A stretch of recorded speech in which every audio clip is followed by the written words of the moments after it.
奪われた友の骨を削り、皮を張り、亡骸を楽器へと変えてまで共にあろうとした男の記憶。国語対話始まります。風が歌うとき、草原の魂が目を覚ます。放課後の雑談ラジオ、国語対話へようこそ。ナビゲーターの MC です。おや、冒頭からポエティックな導入ですね。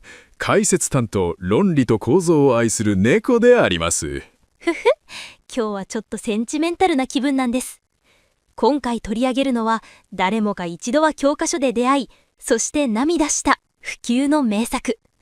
大塚雄三才話、数歩の白い馬です。出ましたね。全日本小学生に社会の理不尽と不可逆な喪失を叩き込む義務教育界の特級トラウマ教材。学術的には社会主義リアリズムと民話のハイブリッド。見事な絶望の設計図ですよ。もう猫さんたらすぐ話を難しくする。素直に感動したって言えばいいのに。で、そんな感動を形にするために、今回も私、描いてきましたよ。今日のサムネイル用イラスト。ほう、画角の新作ですか？前回の走れメロスは筋肉が爆発していましたが、今回は？じゃじゃじゃーん。テーマは、汚れなき魂の絆。見てください、この数歩との画面からはみ出さんばかりのキラキラした瞳。これぞ、キュビスムと少女漫画の奇跡の融合。私の最高作、マグナムオーパスです。眩しい。何ですかこの世のすべての全盛を煮詰めて凝縮したような光の暴力は。直視すると網膜が焼ける。産地が削られますぞ。そんなに褒めないでくださいよ。やっぱりこの物語の核心はピュアさだと思うんですよね。だから背景の地平線も定規を使ってビシッと一直線に引いておきました。その定規で引いたような人工的な地平線が逆に逃げ場のない閉鎖空間、リンボを演出していることに気づいていない。まさに天然のアールブリュット、狂気的なまでの純粋さです。この地平線の先にはきっと輝かしい未来が待ってるんです。あれ？なんだか猫さんが青じれてますけど大丈夫ですか？糖分足りてます？いいえ、MC 氏の描く未来があまりに強烈すぎて、私の処理能力がオーバーフローしかけただけです。5本、解釈違いですが、その熱量は認めましょう。よし、画伯の認定もいただいたところで、そろそろ物語の世界に出発しましょうか。あの日、教室で読んだ風の音を、もう一度。よし、その風が運ぶのは希望か、それとも絶望か。実際にテキストを読み解いてみましょう。ではハンカチ必須のあらすじを見ていきましょう。舞台はモンゴルの広い草原。貧しい羊飼いの少年スーホがある晩、母馬とはぐれた白い子馬を拾うところから始まります。王道のボーイミーツホースですね。何もない草原、初期マップで白馬を拾う。これぞ SSR 確定演出ガチャです。スーホはミルクをあげて大切に育てます。ある夜、羊を狙って狼が襲ってくるんですが、なんと成長した白い馬がたった一頭で狼を撃退し、体を汗まみれにして羊たちを守り抜いたんです。ワンマンアーミー。物理的沈騰力もさることながら、その献身、すでに家畜という域を超えて魂のバディとして覚醒していますね。そんな中、この地を治める殿様が競馬大会を開くことに。一頭になった者は殿様の娘と結婚させるというお触れが出され、スーホも友人たちに勧められて白い馬と共に出場します。そのレギュレーション、嫌な予感しかしません。権力者が気まぐれに提示する報酬は大抵の場合、致命的なバグを含んでいるものです。そしてレース当日、白い馬は飛ぶように走り、見事に一頭でゴール。でもスーホが貧乏な見られだと分かると、殿様は約束をはぐり、娘はやらん。銀貨3杯で馬を置いてさっさと帰れと言い放つんです。出ました。典型的な運営のちゃぶ台返し。課金ユーザー以外はプレイヤーとして認めない。実に醜悪な特権意識です。ひどすぎますよね。スーホが馬を売るために来たんじゃないと断ると、殿様は家来たちに命じて数歩を殴りつけて、無理やり白い馬を奪い取ってしまいました。信じられない。話し合いも言葉も通じない抑圧的成り行き。せっかくの白馬が一点に転じて、どうやってそれを乗り越えるかに似た引け名が壮年の数歩の前には立ちはだかっているのです。その後、殿様は奪った白い馬を得意げに乗り回そうとしますが、馬は猛反発して殿様を振り落とし、風のように逃げ出します。激怒した殿様が叫びます。あの馬を捕まえろ。捕まらないなら弓で撃ち殺してしまえ。うわぁ、そういうできないなら破壊する？なんという短絡的なアルゴリズム。まさに三流ヴィランの行動原理です。ここが一番辛いシーンです。放たれた矢が次々と白い馬の体に突き刺さります。それでも馬は走るのを止めずに、血を流しながら大好きな数歩の待つ家まで走り続けて帰ってくるんです。聖セバスティアヌスも顔負けの殉教図。微量的限界を超えた執念の期間、リターントゥホームですね。けれど傷はあまりに深くて、翌日白い馬は数歩に見取られたまま静かに息を引き取ります。数歩は幾晩も泣き明かすのですが、ある夜夢の中に白い馬が現れてこう言いました。ここからがこの物語の真骨頂。ホラーであり救済、サルベーションです。そんなに悲しまないで。それより私の骨や皮、筋や毛を使って楽器を作ってください。そうすれば私はいつまでもあなたのそばにいられます。見事な、そして強敵な提案です。遺体を加工して機能へと昇華する。これぞ究極のサイボーグ化であり、死を超越した永遠の合体です。数歩はその言葉通り夢中で楽器を作りました。それが馬頭琴です。彼がその楽器を奏でるたびに、草原には白い馬が走る姿が浮かび、聞く人の心を動かしたそうです。物理的な肉体は滅びても、音色というデータになって世界に偏在する。悲劇的ですが、構造としてはパーフェクトなエンディングです。思い出しても泣けてきちゃいました。でもただ悲しいだけじゃないんですよね。この物語にはもっと深い現実の厳しさが隠されている気がします。その通り。この涙の裏側にある社会構造のバグについて、次はもっと深く解析、ディーバッグしなくてはなりません。はい、それでは涙を拭いて、続いてはこの物語が突き詰める大人になった今だからこそわかる残酷な側面について掘り下げていきましょう。さて、ここからは涙を拭いて冷徹に行きましょう。感動の裏側に潜む現実という名のバグを検証しましょう。おや、ちめしくシリアスですね。感情論を排した構造分析、望むところです。どのあたりにバグを感じましたか？ところで私、どうしても一つ気になります。ほう、何ですか？ロジカルにお答えしましょせやから、あの殿様の金銭感覚とリスク管理、どないなっとんねん。急に大阪の五感人格が起動した。電圧が違いすぎますぞ MCC。 だっておかしいやんか。優勝したら娘と結婚させる言うて国中から人集めといて、いざ貧乏人が勝ったら銀貨3倍で買えれて、景品表示法違反もええとこやで。まあ現代の消費者庁案件、コラボ詐欺としてはアウトですが、当時のモンゴルは完全な階級社会。支配者アドミンにとって遊牧民は NPC 同然でして、 NPC 扱いやとしても報酬の減額幅がエグすぎるわ。娘と銀貨3倍やで。10日交換の法則が崩壊してるやん。せめて羊100頭とかもうちょい色つけなはれ。おっしゃる通り、コストパフォーマンスの観点では最悪の取引です。しかし彼ら支配者アドミンにとって約束は対等な人間と結ぶものであり、数歩のような仮想民はそもそも契約対象外なのです。ほんな最初から参加資格買いとけっちゅうねん。交通費も馬の飼育費もかかっとるんやで。ほんがこういうブラックな募集要項を出すクライアント、フリーランスとして絶対信用できへんわ。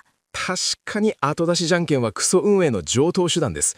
しかし数歩も数歩です。馬を売りに来たんじゃないと真っ向から番権限を持つ GM に逆らったのは生存手略としては悪手でしたね。そこや、そこで家来たちにボコボコにされるシーン。袋叩きってあんた貢献力の過剰行使やろ。暴行罪に傷害罪、これ現代なら SNS で拡散されて炎上待ったなしやで。その通りですが、当時は法治国家ではなく人治国家、俺ルール。殿様の機嫌を損ねることは物理法則に逆らうのと同義なのです。炎上するのは SNS ではなく、数歩の物理的な肉体だけでして。やかましいわ。ほんで一番許せんのがあの矢の雨や。逃げ出して白い馬に対して捕まえられぬなら殺してしまえって物欲センサーこじらせすぎやろ。そこは私も同意します。自分がマウントできないならデリートする。典型的な DV 加害者の思考ロジックです。実に美しくない。せやろ。しかも一発やない無数の矢を浴びせかけて動物愛護法とかいうレベルちゃうで。あれはもう虐殺や。挿絵で見てもいたたしすぎてうちの子に見せられへんわ。実はあのシーン、軍事的には焦土在核作戦に近い。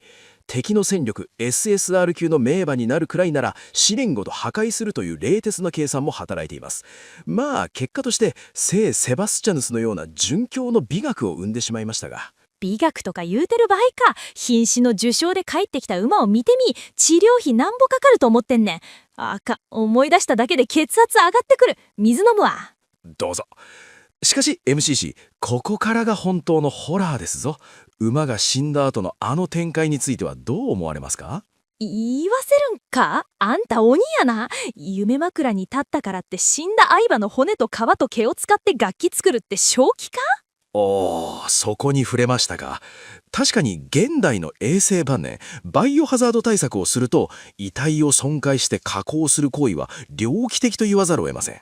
猟奇的ってレベルちゃうで。僕が使って言われたからって昨日まで撫でてた頭をノコギリでとか想像したらもうホラー映画の序盤やんか。ご近所さんなら即通報やで。しかしですね、呪術的な観点で見ると、これはネクロマンシー、資料魔術の一種であり、愛するものを物理的なデバイスとして再実装する究極の愛の形。愛が重すぎるわ。それもう特級呪物やん。毎晩その楽器弾いて泣くとか近所迷惑も考えなはれ。騒音問題で回覧板回ってくるわ。騒音ではなく調べです。ただ構造としては呪いに近いのは事実です。殿様への牧師ではなく、自身の悲しみを音波に変えて世界に巻きつける、ある種のミーム汚染兵器とも言えますね。ミーム汚染って。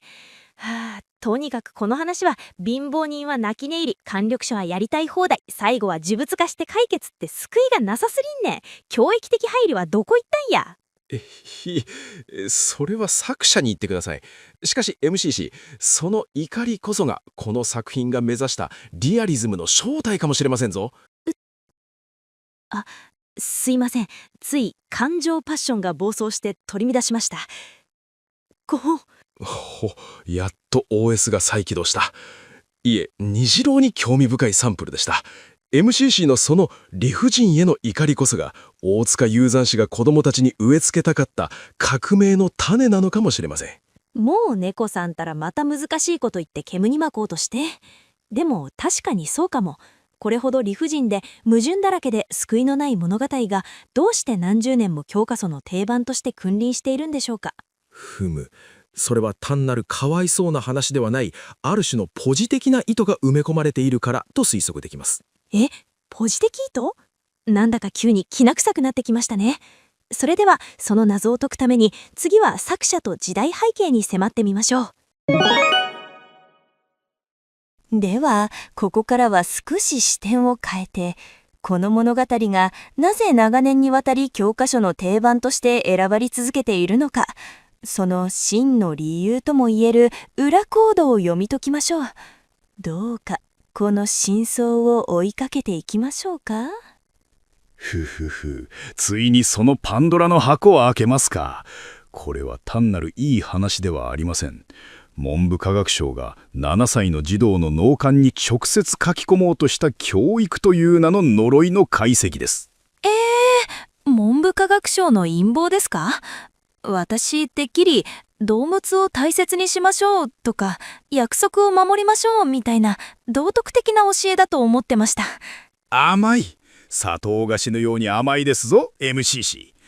著者の大塚雄三氏は北欧や中国の児童文学を翻訳し、社会主義リアリズムの文脈を日本に持ち込んだ、いわばプロレタリアト文学の始祖。彼が描こうとしたのは動物愛護ではなく階級闘争そのものです。階級闘争？